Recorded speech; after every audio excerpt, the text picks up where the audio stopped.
Jungkook তের হাত ধরে টানতে টানতে নিজের রুমে নিয়ে আসে। এসে বিছানার উপর ধাক্কা দিয়ে ফেলে দিয়ে দরজা লাগিয়ে তের কাছে এসে দাঁড়ায়।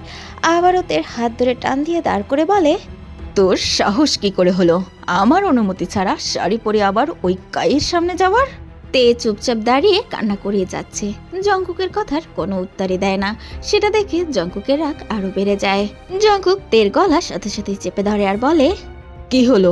এখন তোর মুখ থেকে কোনো কথাই বের হচ্ছে না কেন তে? হঠাৎই তে জঙ্কুকের হাত ঝটকা মেরে সরিয়ে দিয়ে জঙ্কুকের দিকে রাগী দৃষ্টিতে তাকিয়ে বলে, কি বলবো আমি? আমি কি জানতাম নাকি যে ফুফি আর কাই ভাইয়া আমাকে দেখতে এসেছে? আমাকে তো মা জোর করে শাড়ি পরিয়ে দিয়েছে। আমি তো ইচ্ছে করে কিছুই করিনি। ওকে মানলাম তুই ইচ্ছে করে কিছুই করিসনি, তাহলে বাবা যখন তোকে জিজ্ঞাসা করেছিল আমাদের বিয়ে হয়েছে কিনা, তখন কেন তোর মুখ থেকে কোনো কথা বের হয়নি তে? তে তার চোখের পানি মুছে জঙ্কুকের দিকে রাগী দৃষ্টিতে তাকিয়ে বলে, কি বলতাম আমি? কি শুনতে চান আপনি? হ্যাঁ, আমাদের বিয়ে হয়েছে, কিন্তু জোর করে হয়েছে। আপনি আমাকে জোর করে বিয়ে করেছেন, এটা বলতাম সবাইকে, নাকি মিথ্যে বলতাম আপনি আমাকে জোর করেননি, এটা বলতাম? তের কথা শুনে জঙ্কুক অবাক দৃষ্টিতে তের দিকেই তাকিয়ে থাকে। এই কি সেই তে যাকে জঙ্কুক ভালোবাসে? জঙ্কুক তো ভেবেছিল তে ওকে ভালোবাসে, কিন্তু না, তে তো জঙ্কুককে ভালোবাসে না। সেটা তো তের কথাই প্রমাণ পাচ্ছে। তার মানে তে তুই কি এই বিয়েটা মানিস না? আর আমাকে? না, মানি না। এই বিয়ে আমি মানি না। আপনি আমাকে জোর করে বিয়ে করেছেন আমার ইচ্ছের বিরুদ্ধে। তে কথাটা বলেই জঙ্কুকের দিকে বড় বড় চোখে তাকিয়ে থাকে আর রাগে ফুঁসতে থাকে। তের কথা শুনে জঙ্কুকের চোখ দুটো আবারও রক্তবর্ণ ধারণ করে। যখনই তে বলেছে এই বিয়েটা সে মানে না, জঙ্কুক সাথে সাথে তের গলা আবারও চেপে ধরে আর দাঁতে দাঁত চেপে বলে, কি বললি তুই? এই বিয়ে মানিস না মানে? কথা বলেই জঙ্কুক তের গলা চেপে ধরে। তে জঙ্কুকের হাত ধরে ছাড়ানোর চেষ্টা করছে আর বলছে, আমার লাগছে জঙ্কুক ভাইয়া। আমি তোর ভাইয়া তাই না? আমাকে ছেড়ে তুই ওই কায়ের কাছে যাবি তাই তো? আচ্ছা, যাওয়াচ্ছি তোকে। সেই ইচ্ছে তোর কোনোদিনও পূরণ হবে না তে।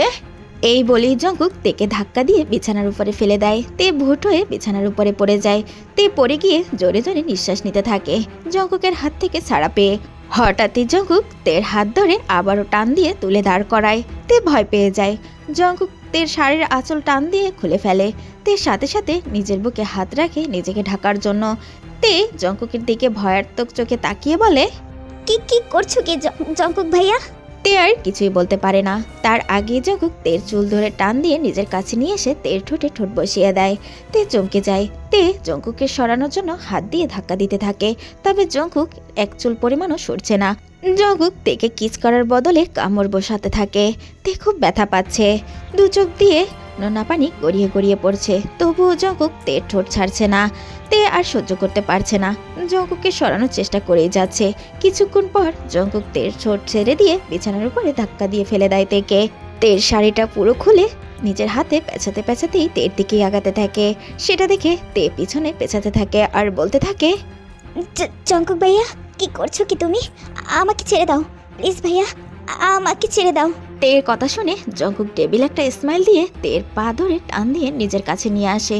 তের দু হাত একসাথে চেপে ধরে শাড়ি দিয়ে পেঁচিয়ে হাত বাঁধতে থাকে। সেটা দেখে তের চোখ বড় বড় হয়ে যায়। এই মুহূর্তে তের কাছে মনে হচ্ছে জঙ্কুক পাগল হয়ে গেছে। তে কাঁপা কাঁপা কণ্ঠে জঙ্কুককে বলে, ভাইয়া, আমার হাত কেন বাঁধছো তুমি? আমাকে ছেড়ে দাও ভাইয়া, আমাকে ছেড়ে দাও। তে আর কিছুই বলতে পারে না। তের মুখটাও বেঁধে দেয় জঙ্কুক। তে হাত খোলার চেষ্টা করছে কিন্তু খুলতে পারছে না। জঙ্কুক টেবিলে একটা স্মাইল দিয়ে তের মুখের কাছে মুখ নিয়ে এসে ফিসফিস করে বলে, তুই আমাকে ছেড়ে ওই কায়ের কাছে যাওয়ার চেষ্টা করছিস তাই না? এই জন্যই এই বিয়েটা মানছিস না তাই তো? তে জঙ্কুকের কথা শুনে দুপাশে মাথা নাড়িয়ে না বোঝানোর চেষ্টা করছে, কিন্তু জঙ্কুকের ওইদিকে কোনো খেয়ালই নেই। আমিও দেখতে চাইতে তুই কায়ের কাছে কি করে যাস। এই কথা বলেই জঙ্কুক তের অবশিষ্ট কাপড়টুকু টান দিয়ে খুলে ফেলে। তের সাথে সাথে চোখ বন্ধ করে ফেলে। জঙ্কুক তের গলায় মুখ ডুবিয়ে দেয় আর তের ঘাড়ে কামড় দিতে শুরু করে। তে ভয় আর ব্যথায় চোখ খিচে বন্ধ করে থাকে আর চোখ দিয়ে নোনা পানি গড়াচ্ছে। সত্যি জঙ্কুক আজ পাগল হয়ে গেছে তে বিয়েটা অস্বীকার করাতে।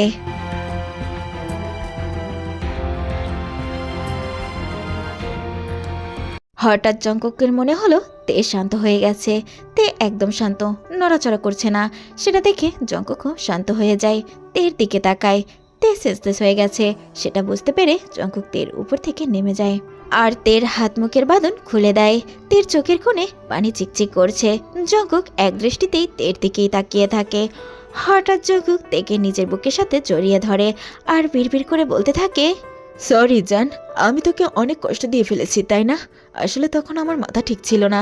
তোকে কাইয়ের সামনে এভাবে দেখে রাগটা কন্ট্রোল করতে পারিনি। সরি জান, আমি তোকে খুব ভালোবাসি রে। বিশ্বাস কর জান, আমি তোকে ছাড়া বাঁচবো না, তোকে ছাড়া আমি বাঁচবো না। জঙ্কুক এই কথা বলছে আর তেকে নিজের সাথে আষ্টেপৃষ্টে জড়িয়ে ধরে। জঙ্কুক প্রায় 1 ঘন্টার মতো এভাবেই নিজের সাথে তেকে জড়িয়ে ধরে বসে থাকে। এরপরে তেকে বেডে শুয়ে দিয়ে জঙ্কুক কাবার্ড থেকে নাইট ড্রেস বের করে। শুধু নাইট ড্রেস না, কাবার্ডে অর্ধেকটাই শুধু তের ড্রেস রাখা আছে।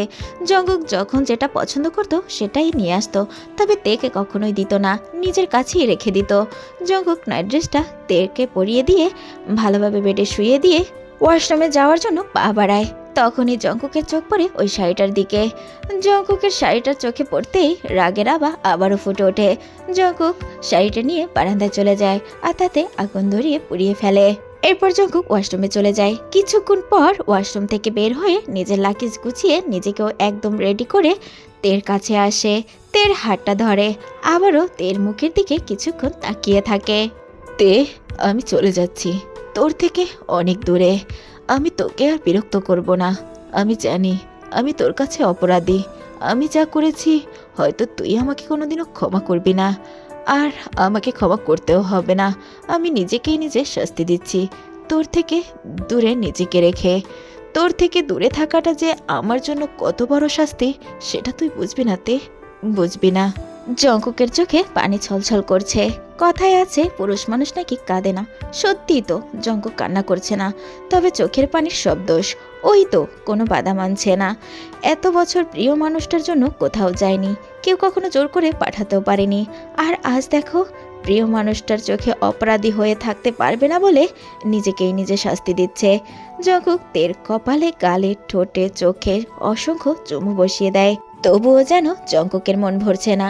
শেষবারের মতো তের ঠোঁটে 2টো চুমু খায় আর বিড়বিড় করে বলে, ভালো থাকিস জান, আর নিজের খেয়াল রাখিস। এই বলেই জঙ্কুক লাকিসটা নিয়ে রুম থেকে বের হয়ে যায় আর একবারের জন্য পিছনে ফিরে তাকায় না। কি বললি তুই? তুই এখানে সাইন করবি না? না, করব না। আমি আপনাকে বিয়ে করব না। তে, তুই কি সত্যিই বিয়েটা করবি না? না, আমি করব না। তের কথা শেষ হতে না হতেই জঙ্কুক তের গালে চড় মারে। তে তার গালে হাত দিয়ে চলো চলো চোখে জঙ্কুকের দিকেই তাকিয়ে আছে। তে, আমি এতদিন তোর কাছে ছিলাম, তাই হয়তো আমার ভালোবাসাটার মূল্য দেশ নেই, তবে এখন বুঝতে পারবি ভালোবাসার মানুষটার থেকে অবহেলা পেলে কতটা যন্ত্রণা হয়। এই কথা বলেই জঙ্কুক ওখান থেকে চলে যায়। জঙ্কুককে চলে যেতে দেখে তে চিৎকার করে বলে, জঙ্কুক ভাইয়া। তে চিৎকার করেই উঠে বসে। আশেপাশে তাকিয়ে দেখে সকাল হয়ে গেছে। হ্যাঁ, তে স্বপ্ন দেখেছে। শুধু আজ না, এই 2 বছর ধরে একই স্বপ্ন দেখিয়ে যাচ্ছে তে। তে বেড থেকে নেমে সোজা জিসু বেগমের রুমে চলে আসে। জিসু বেগম বেডের সাথে হেলান দিয়ে বসেই ছিলেন। সে একটু অসুস্থ, আগের মতো চলাফেরা করতে পারে না।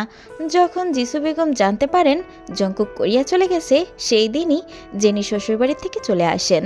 আর তার আদরের নাতির চিন্তায় চিন্তায় দিন দিন আরো বেশি অসুস্থ হয়ে যাচ্ছেন। এই 2 বছরে একবারও কথাও বলতে পারেননি নাতির সাথে। শুধু জিসু বেগম না, কেউই জঙ্কুকের সাথে কন্ট্যাক্ট করতে পারেনি। জঙ্কুক কারো সাথে কন্ট্যাক্ট করছে না এই 2 বছরে। সবাই শুধু এতটুকুই জানে সে একটা প্রজেক্টের কাজে গেছে। জঙ্কুক সেখানেই আছে, তবে সেখানে 6 মাস থাকার কথা ছিল, কিন্তু জঙ্কুক 2 বছর হয়ে গেল, অথচ এখনো দেশে ফেরেনি। তে তার দাদির কাছে আসে আর এসেই দাদিকে জড়িয়ে ধরে শুয়ে পড়ে। সেটা দেখে জিসু বেগম একটু মুচকি হাসে আর বলে, দিদি ভাই, তোমার মুখটা এত মলিন কেন? আজও কি তুমি সেই খারাপ স্বপ্নটা দেখেছো?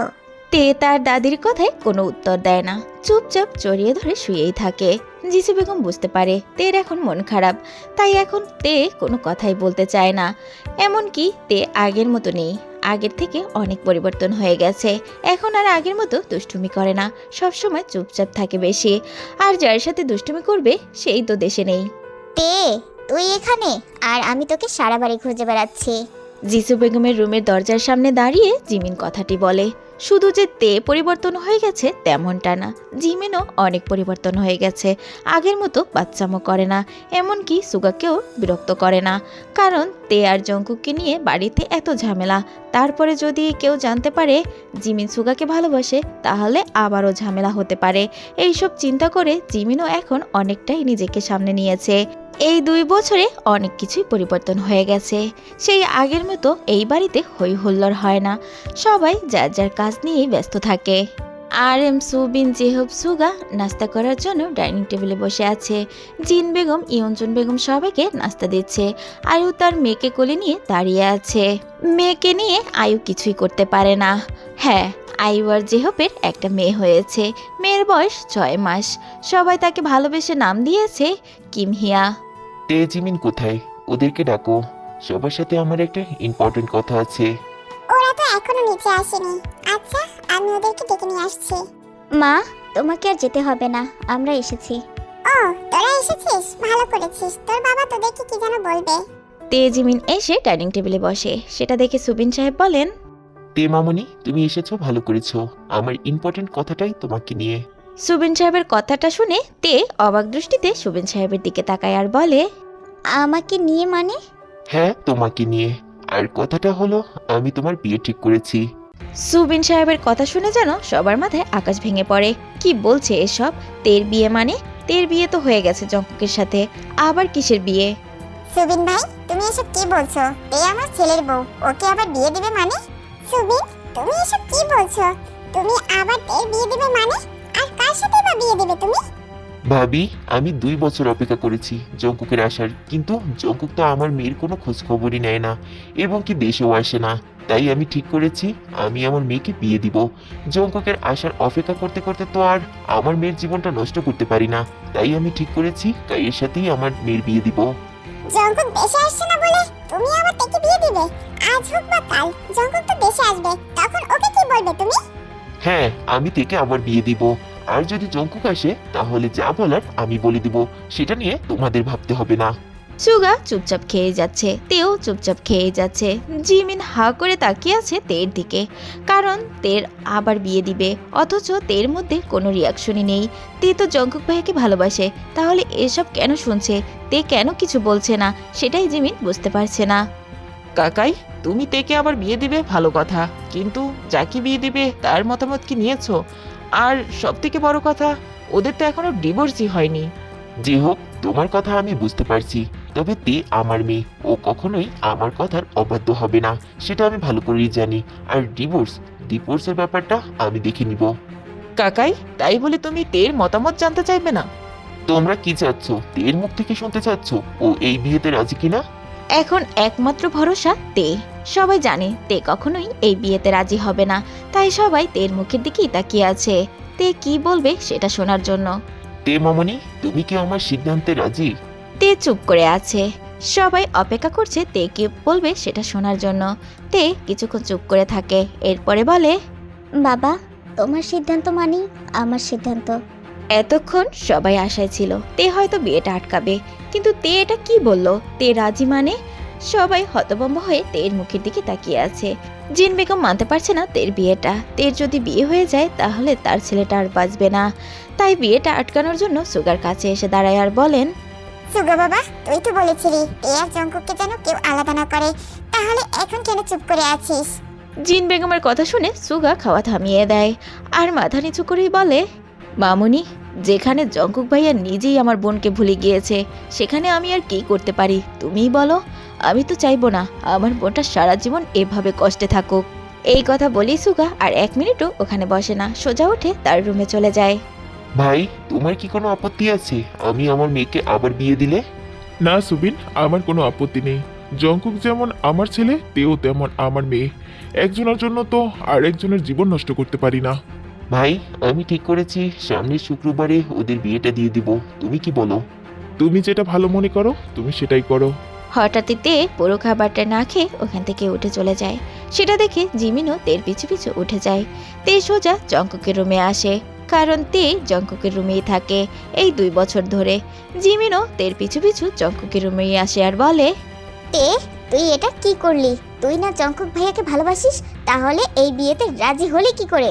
তবে তে জিমিনের কোনো কথাই উত্তর দেয় না, নিজের মতো করে ব্যাগ গুছিয়ে যাচ্ছে ভার্সিটিতে যাবে বলে। তে তার ব্যাগ গুছিয়ে রুম থেকে বের হতেই যাবে, তখনই জিমিন তের সামনে আসে আর বলে, তে, আমাকে একটা কথা বলতো, তুই কি সত্যি এই বিয়েতে রাজি? কেন হব না বল আমাকে, কেন আমি এই বিয়েতে রাজি হব না? তোর ভাইয়ের জন্য। তোর ভাই যদি আমাকে সত্যি ভালোবাসতো তাহলে আমাকে ছেড়ে কখনোই থাকতে পারতো না। সে আমাকে ভালোবাসে না জিমিন, তাহলে আমি কেন আমার জীবনটা এভাবে নষ্ট করব বলতে পারিস? কথাটাতে রাগী চোখে জিমিনের দিকে তাকিয়ে বলে। জিমিন হা করে তের দিকেই তাকিয়ে আছে। এটা কি সত্যি তে? তে, তুই সত্যি ভাইয়াকে ছাড়া থাকতে পারবি? হ্যাঁ পারবো, কেন পারবো না? সে যদি আমাকে ছাড়া থাকতে পারে তাহলে আমি কেন পারবো না? তে কথাটা শেষ করে জিমিনের মুখের দিকে একবার তাকায়, এরপর রুম থেকে বের হয়ে যায় ভার্সিটির উদ্দেশ্যে। জিমিন একই জায়গায় দাঁড়িয়ে আছে। জিমিন এখন কি করবে বুঝতে পারছে না। যদি তের বিয়েটা হয়ে যায় তাহলে জঙ্কুক ভাইয়ার কি হবে? দেখতে দেখতে কেটে যায় 5-5টা দিন। আজ তের বিয়ে। বাড়িটা খুব সুন্দর করে সাজিয়েছে, আত্মীয় স্বজনরা সবাই চলে এসেছে। তেকে সাজানো হচ্ছে জঙ্কুকের রুমে বসেই। এটা তের শেষ ইচ্ছে, বউ সাজবে জঙ্কুকের রুমে বসে। তাই পার্লারের লোক জঙ্কুকের রুমে বসেই তেকে সাজিয়ে রেখে চলে যায়। কিছুক্ষণের মধ্যেই বরযাত্রী চলে আসবে। বাসার সবার মন খারাপ। ইয়ঞ্জন বেগম কান্না করছে, জিন বেগমও কান্না করছে। সে অনেক চেষ্টা করেছে বিয়েটা আটকানোর, কিন্তু পারেনি। জিমিনের মন খারাপ। আইও চায় না তের বিয়েটা হোক, তবে ওর কিছুই করার নেই। জঙ্কুকের সাথে অনেক যোগাযোগ করার চেষ্টা করেছে, কিন্তু পারেনি। এইদিকে সুগা বাবা কাকার সাথে মিলে কাজ করছে, কিন্তু মুখে কোনো কথা নেই। যে যাই বলছে শুধু মুখ বুজে করেই যাচ্ছে। জিমিন এক বাটি পায়েস নিয়ে জঙ্কুকের রুমে আসে। সেটা দেখে তে একটু মুচকি হাসে আর বলে, জিমিন, হঠাৎ আমার কাছে এলি যে, কিছু কি বলবি? জিমিন কিছুক্ষণ চুপ করে তের দিকেই তাকিয়ে থাকে। এরপরে তের কাছে এসে বলে, তে, তুই কি সত্যি বিয়েটা করবি? বিয়ে করব না তো বউ সেজেছি কেন? তে, তোর কি একটুও ভাইয়ের কথা মনে পড়ে না? দেখ জিমিন, এত সুন্দর একটা দিনে তার কথা মনে করে মুডটা খারাপ করিস না। তোর যদি কিছু বলার থাকে সেটা বল। তের কথাটা শুনে জিমিনের মনটা আরো খারাপ হয়ে যায়। কিছুক্ষণ তের মুখের দিকে তাকিয়ে থাকে, এরপরে বলে, যেহেতু তুই সিদ্ধান্তটা নিয়েই নিয়েছিস, বিয়েটা তুই করবি, জানি না তোকে আর কবে কাছে পাবো, আদর করে কবে খাওয়াতে পারবো, তাই একটু পায়েস নিয়ে এসেছিলাম। তুই কি আমার হাতে পায়েসটা খাবি তে? তে জিমিনের কথাটা শুনে আবারও একটু মুচকে হাসে আর বলে, কি বলছিস জিমিন, তুই আমাকে খাইয়ে দিবি আর আমি খাবো না? শত হলেও তো তুই আমার বড় বোন, তাই না? এই কথা বলেই তে হা করে। জিমিন মুচকি হেসে তেকে পায়েসটা খাইয়ে দেয়। তে পুরো পায়েসটা খেয়ে নেয়। তের পুরো পায়েসটা খাওয়া হয়ে গেলে জিমিন বলে, তে, তুই একটু সময় বস, আমি একটু আসছি। তে আচ্ছা বলতেই জিমিন চলে যায়। তে নিজেকে আয়নায় দেখে আর মনে মনে বলে, জঙ্কুক ভাইয়া, তুমি জানো ছোটবেলা থেকে বউ সাজার স্বপ্ন দেখতাম। তোমার বউ সাজার স্বপ্ন আজ আমি সত্যি সত্যি বউ সেজেছি, কিন্তু সেটা তোমার জন্য না, অন্য কারোর জন্য। তে সব মনে মনে ভাবছে আর তার চোখ থেকে পানি গড়িয়ে গড়িয়ে পড়ছে। অন্যদিকে হইচই পড়ে গিয়েছে। বর এসেছে, বর এসেছে। সবাই বর বরণ করতেই নিচে চলে এসেছে। সবাই সেখানে ব্যস্ত বরকে বরণ করার জন্য। বরকে বরণ করে বাসার ভিতরে নিয়ে আসা হয়। কাজীও চলে আসে, তাই সুগাকে পাঠানো হয় তেকে নিচে নিয়ে আসার জন্য। সুগা জঙ্কুকের রুমের সামনে আসে তেকে নিচে নেওয়ার জন্য, কিন্তু দরজা ভিতর থেকে লক করা। সুগা থেকে অনেকক্ষণ ধরে ডাকে, তবে তে কোনো সাড়া দিচ্ছে না আর দরজাও খুলছে না। তেকে নিয়ে নিচে যাচ্ছে না দেখে সুবিন সাহেবও উপরে চলে আসে। এমন করতে করতে একে একে পাশের সবাই চলে আসে। এখন সবাই তেকে ডাকছে, অথচ তে দরজা খুলছে না। হঠাৎ জিন বেগমের মনে পড়ে যে তার কাছে জঙ্কুকের রুমের এক্সট্রা চাবি আছে। জিন বেগম সাথে সাথে চাবি নিয়ে আসে। এরপরে জঙ্কুকের রুমের দরজা খোলা হয়, সবাই ভিতরে আসে। তবে সবাই ভিতরে এসে অবাক, তে কোথাও নেই। রুমের ভিতরে ফাঁকা, বাইরে থেকে দরজা আটকানো ছিল। তাহলে তে কোথায় গেল বা কি করে গেল? তেকে রুমের মধ্যে না দেখতে পেয়ে সুগার চোখ রক্তবর্ণ ধারণ করে। সুগার রক্তবর্ণ চোখ নিয়ে পিছনে তাকায়, যেখানে জিমিন দরজার কাছে গুটিসুটি মেরে দাঁড়িয়ে আছে। সুগা জিমিনের দিকে তাকাতেই জিমিন ভয় পেয়ে যায় সুগার চোখগুলো দেখে। সুগা জিমিনের সামনে এসে দাঁড়ায় আর রাগী কণ্ঠে বলে, জিমিন তে কোথায়? সুগার এমন প্রশ্ন শুনে সবাই পিছনে জিমিনের দিকে তাকায়। এদিকে জিমিন ভয়ে থরথর করে কাঁপছে। কি হলো জিমিন, তুই কথা বলছিস না কেন? তে কোথায়? জিমিন, তুই কি জানিস তে কোথায়? হ্যাঁ বাবাই, ও জানে তে কোথায়, কারণ আমি কিছুক্ষণ আগেই তের রুমে ওকে ঢুকতে দেখেছি। জিমিন মা, সত্যি করে বল, আমার মেয়েটা কোথায়? ও ঠিক আছে তো? কাকিয়া, আমি জানি না তে কোথায়। আবার মিথ্যে কথা বলছিস? আমি জানি তুই সব জানিস জিমিন। সত্যি করে বল, তে কোথায়? কি করেছিস ওর সাথে? সুগার ধমক শুনে জিমিন বুঝতে পারে ও ধরা পড়ে গিয়েছে। মিথ্যে বলে আর লাভ নেই, তাই ও সত্যিটাই বলে দেয়। তেকে জঙ্কুক ভাইয়া নিয়ে গেছে, কিন্তু কোথায় নিয়ে গেছে সেটা আমি জানি না। আমি শুধু জানি তেকে জঙ্কুক ভাইয়া নিয়ে গেছে। জিমিনের মুখে জঙ্কুকের নাম শুনে সবাই তো অবাক। জঙ্কুক এসেছে? কই, কেউ তো দেখেনি। কখনই বা আসলো, আর কখনই বা তেকে নিয়ে গেল? বাড়িতে এতগুলো মানুষ, অথচ কেউ টের পেল না। জিমিনের কথা শুনে আর কেউ খুশি না হলেও তবে ইয়ুনজুন বেগম আর জিন বেগম আয়ু খুবই খুশি হয়। এদিকে আরএম সাহেব, সুবিন সাহেব অনেক রেগে আছেন। বাড়ি ভর্তি গেস্ট, অফিসের স্টাফ, বিজনেস পার্টনার সবাইকে ইনভাইট করা হয়েছে, আর সবাই এখানে উপস্থিত আছে। আজ যদি এখানে বিয়ে না হয়, তাদের মান সম্মান কোথায় গিয়ে দাঁড়াবে? আরএম সাহেব রাগী চোখে জিমিনের দিকে তাকায় আর বলেন, আজ যদি এই বাড়িতে বিয়ে না হয় তাহলে আমাদের মান সম্মান কোথায় গিয়ে দাঁড়াবে, বুঝতে পারছিস? আর এই সব কিছু তোর জন্য হয়েছে জিমিন, তাই আমাদের মান সম্মান বাঁচাতে হলে তোকে এই বিয়েটা করতে হবে। সবাই চমকে যায় আরএম সাহেবের মুখে এমন কথা শুনে। কায়ের সাথে জিমিনের বিয়ে দিবে মানে? তুমি এসব কি বলছো আরে? তুমি জিমিনের বিয়ে দিবে কায়ের সাথে মানে? হ্যাঁ, আমি জিমিনের বিয়ে কায়ের সাথে দিব, আর আজই দিব। শুনেছো তোমরা? কিন্তু ভাইয়া, আমাদের কথা ছিল তো। ইয়ঞ্জন, আর কোনো কথা না, ভাই যেটা সিদ্ধান্ত নিয়েছে সেটাই হবে। যাও, জিমিনকে রেডি করে নিয়ে এসো। জিমিন এতক্ষণ দাঁড়িয়ে দাঁড়িয়ে সব শুনছিল, কিন্তু আর দাঁড়িয়ে থাকতে পারল না। দৌড়ে এসে তার বাবার পা জড়িয়ে ধরে আর বলে, বাবা, আমি ভুল করেছি, আর কখনো এমন ভুল করব না। এইবারের মতো আমাকে মাফ করে দাও। আমাকে যা শাস্তি দিবে আমি মাথা পেতে নিব, কিন্তু আমাকে এই বিয়ে দিও না। ও কাকাই, তুমি একটু বাবাকে বুঝাও না, আমি এই বিয়ে করতে চাই না। বাবা প্লিজ বাবা, আমি এই বিয়েটা করতে চাই না। জিন বেগম কান্না করছে মেয়ের এমন আকুতি মিনতি দেখে। সাথে কান্না করছে ইয়ঞ্জন বেগম। বাকিদেরও একই অবস্থা, কিন্তু কি করবে, তাদের এখন কিছুই করার নেই। আরএম সাহেব জিমিনের হাত ঝটকা মেরে সরিয়ে দিয়ে সোজা জঙ্কুকের রুম থেকে বেরিয়ে যায়, কিছু না বলেই। সুবিন সাহেবও বের হতে নেয়, তবে যাবার আগে বলে যায় 30 মিনিটের মধ্যে জিমিনকে রেডি করিয়ে নিচে নিয়ে আসতে। তাদের পিছু পিছু জেহপো বের হয়ে যায় তাদেরকে মানাতে। জিমিন কান্না করছে আর সবাইকে বলছে, এই বিয়ে আমি করতে চাই না, তোমরা কিছু করো। কিন্তু তাদের কিছুই করার নাই। তাদের মান সম্মান বাঁচাতে হলে এই মুহূর্তে জিমিনকে বিয়েটা করতেই হবে। তাই তারা জিমিনকে সাজাতে শুরু করে। হাত পা চোখ বাঁধা অবস্থায় একটা বেডের উপরে তেকে শুয়ে রাখা হয়েছে। তের ঘুম এখনো ভাঙেনি, 5 ঘন্টা হয়ে গেছে, অথচ তে এখনো ঘুমাচ্ছে। জঙ্কুক এখন রাগ ভুলে গিয়ে টেনশনে পড়ে গিয়েছে। তের তো এতক্ষণ ঘুমিয়ে থাকার কথা না, কিন্তু এখনো কেন ঘুমিয়ে আছে? জিমিন কি ঘুমের মেডিসিনটা একটু বেশিই দিয়ে ফেলেছে? তা না হলে তো এতক্ষণে তের উঠে যাবার কথা। জঙ্কুক সোফায় বসে এসবই ভাবছে আর জিমিনকে কল করে যাচ্ছে, কিন্তু জিমিন কল তুলছে না। জিমিন কল তুলছে না দেখে জঙ্কুকের মেজাজ এখন বিগড়ে যাচ্ছে। তেও যাচ্ছে না, জিমিনও কল তুলছে না। জঙ্কুকের হাতে থাকা ফোনটা সোফায় ছুঁড়ে মেরে তের বেডের কাছে আসে, আর তের বেডের কাছে দাঁড়িয়ে রাগে ফুঁসতে ফুঁসতে বলে, কি ভেবেছিস তে, তুই এভাবে পার পেয়ে যাবি? না তে না, তোর সাথে আমার অনেক হিসাব নিকাশ বাকি আছে, শুধু তোর জেগে ওঠার অপেক্ষা। কথাগুলো জঙ্কুক তের দিকে তাকিয়ে তাকিয়ে বলছিল। হঠাৎ জঙ্কুকের মনে হলো তে হাসছে, তাই জঙ্কুক তের ঠোঁটের দিকে এক দৃষ্টিতে তাকিয়ে আছে। আমি কি ভুল দেখলাম, নাকি জেগে জেগে স্বপ্ন দেখছি? না না, এটা কি করে সম্ভব? জঙ্কুক মনে মনে এসব ভেবে আস্তে আস্তে তের দিকে ঝুঁকতে থাকে।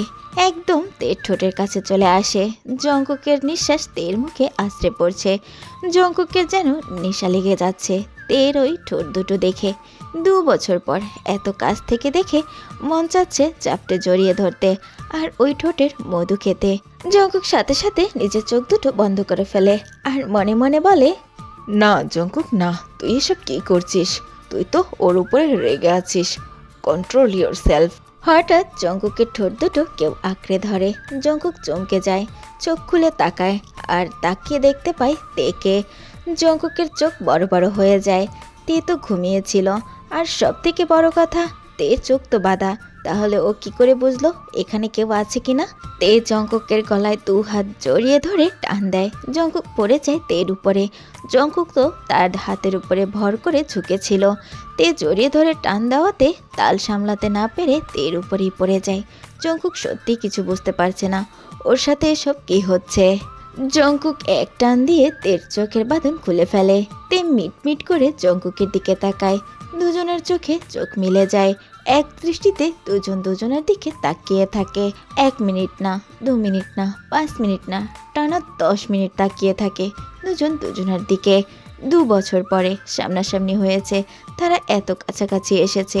হঠাৎ জঙ্কুক তের ঠোঁট থেকে নিজের ঠোঁট সরিয়ে নেয় আর তের দিকে তাকিয়ে বলে, তে, তুই এতক্ষণ জেগেই ছিলি? দূর, এত কথা বলতে পারবো না, অনেক অপেক্ষা করেছি, আর করতে পারবো না। এই কথা বলেই তে ধাক্কা দিয়ে জঙ্কুককে পাশে ফেলে দেয় আর সাথে সাথে তে জঙ্কুকের উপর উঠে বসে আর জঙ্কুককে লিপ কিস করতে শুরু করে।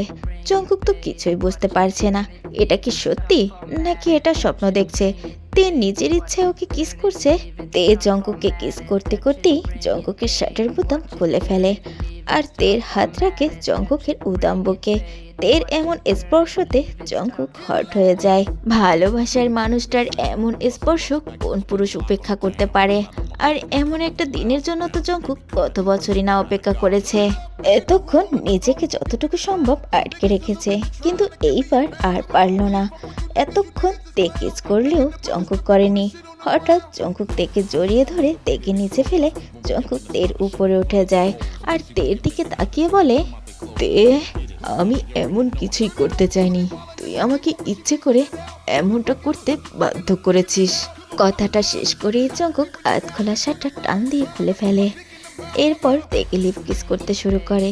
তেও জঙ্কুকের সাথে তালে তাল মিলাতে থাকে আর মনে মনে বলে, জঙ্কুক ভাইয়া, আমি শুধু তোমার, একান্তই তোমার। এই তের জীবনে জঙ্কুক ছাড়া আর কেউ কোনোদিন আসতে পারবে না। এই বলেই তে জঙ্কুকের চুলগুলো আঁকড়ে ধরে। জঙ্কুক তাতে যেন আরো উন্মাদ হয়ে যায়। জঙ্কুক তেকে আন্ড্রেস করে ফেলে আর নিজেও পুরোপুরি আন্ড্রেস হয়ে যায়। জঙ্কুক তের পুরো শরীরে ছোট ছোট কিস করতে থাকে। তেও জঙ্কুকের এমন স্পর্শতে হট হয়ে যায়। 2 বছর আগের স্পর্শতে এমন ভালোবাসা মেশানো ছিল না, তাতে ছিল রাগ, অভিমান। তাই তো তে অনেক ভয় পেয়েছিল, কিন্তু এখন স্পর্শের মধ্যে বোঝাই যায় এই মানুষটা তেকে কতটা ভালোবাসে। অনেকক্ষণ তেকে এভাবে আদর করার পরে জঙ্কুক তের মাঝে পুরোপুরি ডুবে যায়। লাগছে আমার। জঙ্কুক ভাইয়া, আসতে। সব ঠিক হয়ে যাবে জান, একটু কষ্ট কর জান, আর একটু।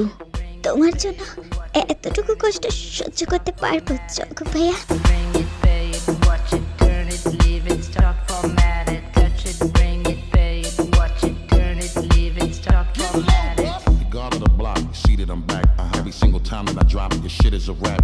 For the niggas hating the kid, I'm close to the strap, cause all these bitches wanna come talk and sit on my lap. Every time I get you bang shit, they're knocking your whip. Come on, nigga, always do his thing, bitch, locking the